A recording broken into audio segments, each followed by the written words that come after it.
Petrol diesel വില വർധനവിനെതിരെ DYFI Mavelikkara block കമ്മിറ്റിയുടെ നേതൃത്വത്തിൽ പ്രതിഷേധ പ്രകടനവും യോഗവും സംഘടിപ്പിച്ചു. ജില്ലാ സെക്രട്ടേറിയറ്റ് അംഗവും മാവേലിക്കര ബ്ലോക്ക് സെക്രട്ടറിയുമായ എ അക്ഷയ് ഉദ്ഘാടനം ചെയ്തു.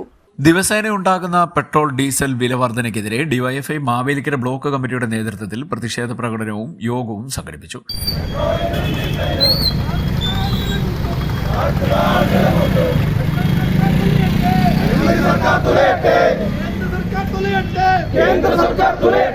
नरेंद्र मोदी सरकार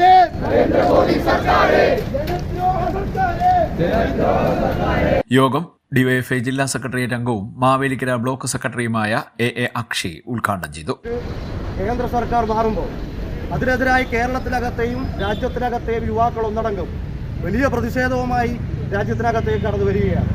നിങ്ങൾ നോക്കിയാൽ കാണും, കേരളത്തിനകത്തെ യുവാക്കളെ എല്ലാം ചേർന്നുകൊണ്ട് സുപ്രീം കോടതിയുടെ ചീഫ് ജസ്റ്റിസ് ആയിരുന്ന വ്യക്തി പറഞ്ഞു വെക്കുകയാണ്, ഈ രാജ്യത്തിനകത്തുള്ള യുവാക്കളെല്ലാവരും തൊഴിലില്ലാത്തവരായിട്ടുള്ള ആളുകളെല്ലാം പാറ്റകളാണ്, കോക്രോച്ചസ് ആണെന്നാണ് പറയുന്നത്.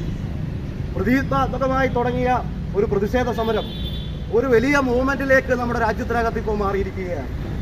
ഏറ്റവും വലിയ പങ്കാളിത്തമുള്ള ഇൻസ്റ്റാഗ്രാം പേജായി, ഒരു രാഷ്ട്രീയ സംഘടനയായി കോക്രോച്ച് ജനതാ പാർട്ടി മാറിയിരിക്കുന്ന ഒരു കാഴ്ച.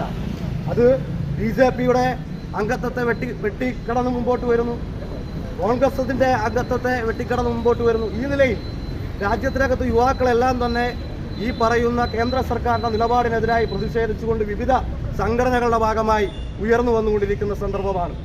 ആ സന്ദർഭം തീർച്ചയായും ഈ നാടിനകത്തെ ജനങ്ങളെ എല്ലാ തരത്തിലും കൊള്ളയടിക്കാൻ വേണ്ടി നോക്കുന്ന, മുതലാളിമാരെ പ്രീണിപ്പിക്കാൻ വേണ്ടി നോക്കുന്ന കോർപ്പറേറ്റുകൾക്ക് ഈ രാജ്യത്തെ തന്നെ തീരെഴുതി കൊടുക്കുന്നതിന്റെ ഭാഗമായിട്ട് സംഭവിച്ചതാണ് ഇന്ധനവില വർധനം എന്ന് പറയുന്നത്. അതൊരിക്കലും അംഗീകരിക്കാൻ കഴിയില്ല. അതിനെതിരായി ഇനിയും തുടർച്ചയായ സമരങ്ങളിലേക്ക് ഡിവൈഎഫ്ഐ കടന്നു പോകും എന്നുള്ളതാണ് ഈ സന്ദർഭത്തിൽ സൂചിപ്പിക്കാനായിട്ടുള്ളത്. Block president advocate Sandeep Sivaraman അധ്യക്ഷനായി. ജില്ലാ കമ്മിറ്റി അംഗം അനുപമ സൈജു സ്വാഗതം പറഞ്ഞു. CDNet news Mavelikkara.